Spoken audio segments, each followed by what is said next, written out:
there are two aspects of AI which really we are pursuing right now as humanity: image and language, what we call as computer vision and natural language understanding.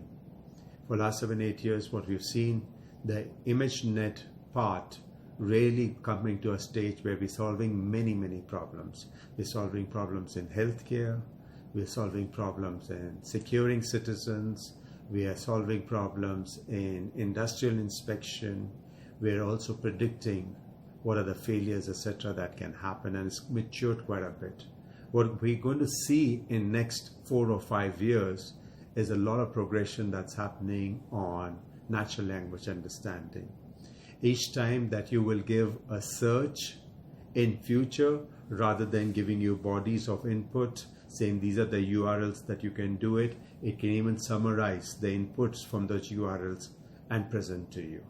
The second thing that we're going to see happening is the neural networks will be infused with physics, which would basically mean that large sets of simulations that used to happen, we can have more intelligence induced based on the ground truths which have already been done.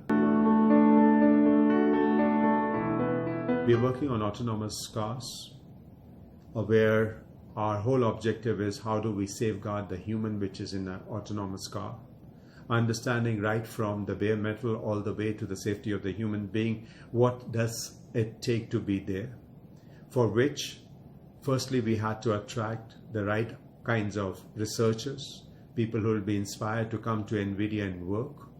Second thing we had to do for them was to give them a world-class infrastructure. There is a mishap that was to take place. We should be able to walk back and see at which workflow the issue happened, in which part of the pipeline the issue happened, and what do we really need to do. The second is healthcare. Again, healthcare, because predominantly Nvidia has been known for 3D reconstruction because of our heritage in computer graphics. We are helping healthcare companies to basically now understand that where to identify malfunctioning cells, whether they come from a CR machine, a scanning machine, or ultrascan machine, or a PET machine. How do you, a radiologist, understand that what the machine is able to tell you as an identification of an issue, plus human being in the loop to find out what needs to be done. If I look at for more than Nvidia into the context of India, natural language is going to be a phenomenal part. We're a country of many languages, and a lot of people believe we speak English, but English then gets restricted to only about 100 at max to 150 million people, and internet cannot be leveraged by rest of them. If we can really get the language conversation on, it's going to benefit our country tremendously. And of course, in addition to the language places, there are 3 predominant areas which government has identified, namely agriculture, where 50% of the population contributes 18% of the GDP. How can we help the world of agriculture through AI?